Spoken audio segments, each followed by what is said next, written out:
Here we have the Xbox 1.0 motherboard with its fan. Now, I'm going to go ahead and ready this for TSOP flashing. So what I want to do is, you see that little point there? It's so bloody tiny. There's two solder points. I'll see if I can point to them with something. Like this piece of very malleable solder. There it is. There's 2 points there. They need to be joined on this side of the board and the other side. R7D3. So you join those on both sides of the board, and then your TSOP is ready to be written to.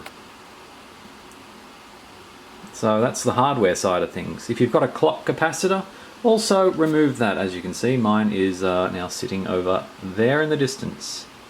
Can you see him over there? So far away. Poor little guy. He'll never leak on anyone ever again. He's going in the bin. Thanks, Power Store. I hope that company is defunct. Aerogel. 1 farad.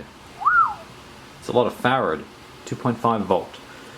So with that removed, I can clean up that little area there, and it'll be good as new. Oh yeah, you can sort of see the leakage on here.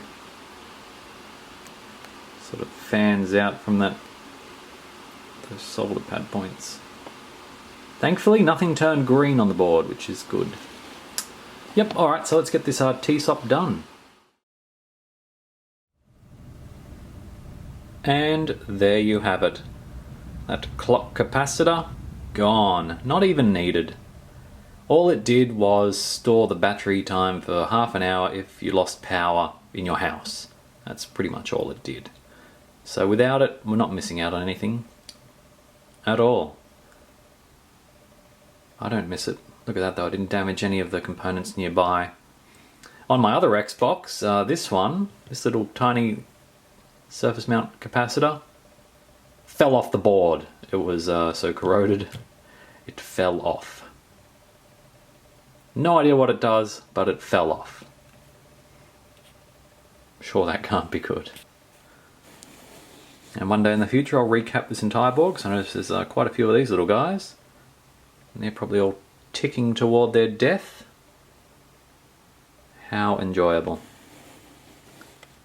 Oh well, let's get it back into the machine and see if we can power it on with a 240 volt power supply.